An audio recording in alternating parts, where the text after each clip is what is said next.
और मेरे प्यारे मित्रों, आज हम बाबा साहब भीमराव अम्बेडकर की जयंती समारोह में उपस्थित हुए हैं।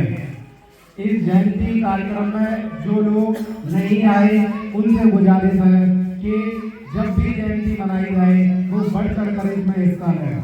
देखिए, मैं कोई बड़ा वक्ता नहीं हूँ, ना मैं कुछ बता सकता हूँ, क्योंकि तुम लोगों ने जो झेला है, आप लोगों के पास अपना जो झेला हुआ है उससे ज़्यादा शायद मैंने नहीं झेला होगा। आपके पास बहुत सारे अनुभव हैं, उसमें कुछ अच्छे भी होंगे, ज़्यादातर तो बुरे ही होंगे, क्योंकि बुरे अनुभवों को हम लोग कह नहीं पाते हैं, जबकि हमको उनको मुखर होकर समाज के सामने हर जगह पर रखना चाहिए।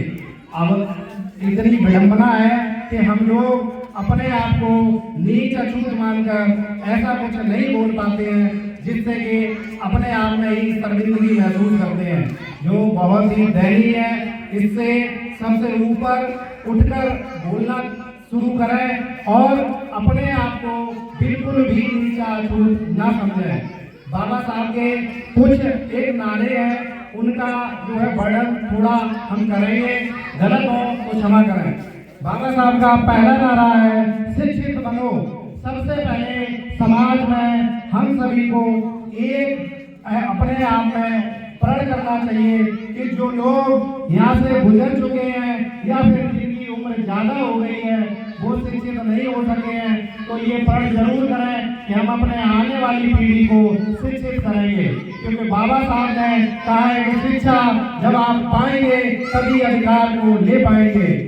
आगे उन्होंने कहा है संगठित हो, हम सभी लोग आपस में बैर भाव को बुलाकर संगठित हों, क्योंकि छोटी छोटी बातों पर ऐसे ना झगड़ा करें कि लोगों को ये मालूम पड़े कि ये लोग आपस में फूटे हुए हैं या फूट फाट है, जिसका वो लोग फायदा उठाते रहे हैं सदियों से और आज भी उठा रहे हैं। तो कहना यही है कि आप लोग आपस में संगठित हों और उसके बाद आता है संघर्ष। हमें अपने किसी और पर न विश्वास करके अपने आप पर विश्वास करना चाहिए, क्योंकि जब हम संघर्ष करेंगे तो ऐसी कोई चट्टान नहीं है जिसे हम तोड़ ना पाए, चाहे फिर वो सामाजिक हो, आर्थिक हो, कैसी भी कोई चट्टान हो, उसे तोड़कर धूल में मिला देंगे। तो सबसे जो हम कह रहे हैं, दूसरा नारा उनका जो था, जाति तोड़ो समाज जोड़ो। सबसे पहले हम बाबा साहब को किसी एक जाति में नहीं बांध सकते हैं, क्योंकि बांधना उनके लिए बहुत छोटा है। क्योंकि अगर हम ये कहेंगे कि वो एक विशेष जाति से आते थे तो बाबा साहब की इसमें तौहीन है।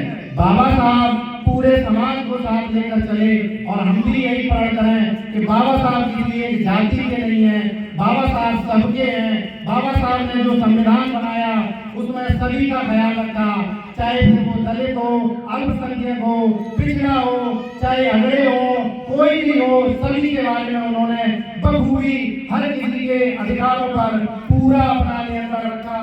और सबसे पहले उन्होंने यही सोचा कि जो समाज में सबसे पिछड़ी लाइन में खड़े हुए हैं उनको बराबरी का हक मिले। उसके बाद उनका नारा आता है, स्वतंत्रता, समता, बंधुता। उसको छोड़ना पड़ेगा, उस गुलामी की मानसिकता से बाहर निकलना पड़ेगा, क्योंकि देश तो आजाद हो गया है पर हम लोग अभी भी मानसिक गुलामी में जी रहे हैं, जो कि बहुत ही आपको पीछे धकेलने का काम करेगी। और समता सभी को बराबर समझें, बंधुता सभी से मित्रता रखें, किसी से बैरभाव न रखें, त्याग करें, यही है। और 4वें नंबर पर उन्होंने जो बताया है, चौथा नारा उनका जो प्रमुख नारे है उसमें चौथा नारा था, सबसे मैं उस धर्म को मानता हूँ। बुद्ध ने हमें क्या सिखाया?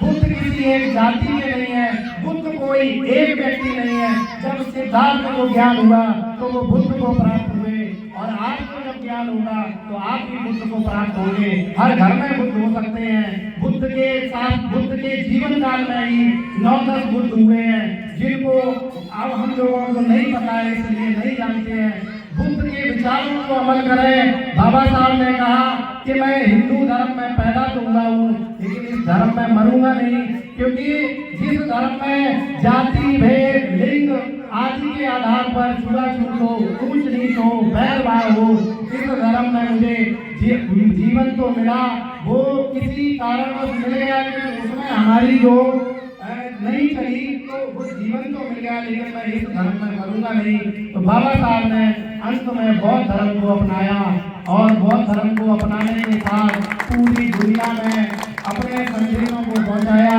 और सभी को बताया कि बौद्ध बनना कोई बड़ी बात नहीं, अगर हम अपने आप को जान जाएं। बौद्ध ने पूरे जीवन भर यही किया, बुद्ध भी अपने आप को ही जाने, ज्ञान को प्राप्त किया और सभी को बताया। तो बाबा साहब ने भी समाज के लिए जिए, समाज के लिए मर गए, उन्होंने कोई ऐसा काम नहीं किया जो समाज से अलग हो। अगर वो व्यक्तिगत रूप से अपने लिए कुछ भी करते तो पता नहीं कितनी बड़ी पदवी होती, लेकिन जो बाबा साहब ने किया पूरे समाज के लिए किया। अगर मैं बड़ों की बात करूं तो आज मैं अभी थोड़ी देर पहले कह रहा था, अगर यहाँ पर बड़ों की बात करें तो 4 वर्ण होते हैं हिंदू रीति रिवाज के अनुसार। उस 4 वर्णों में 2 वर्ण जो है अपने गांव में नहीं है। एक ही आज अम्बेडकर सभागार में एक ईंट पर एक व्यक्ति को होना चाहिए था। ये दुर्भाग्य है कि इसमें अपनी ताकत को नहीं पहचान पाए और यहाँ पर सम्मिलित नहीं हुए। बड़ा ही दुर्भाग्य है। यहाँ से जाने के बाद प्रण करें कि अब की बार हम तो आए ही हैं, हमें निमंत्रण मिले या ना मिले, हम बिना कहे, बिना सोचे, बिना समझे 14 अप्रैल को इस अम्बेडकर सभागार में उपस्थित होकर बाबा साहब भीमराव अम्बेडकर की जयंती बड़े ही धूमधाम से मनाएंगे और उनके बताए हुए आदर्शों पर चलेंगे, उनके विचारों को अपने जीवन में उतारेंगे। ये इन्हीं सभी बातों के साथ अपनी बाड़ी को प्रणाम देता हूँ। जय भीम, जय भारत, जय संविधान।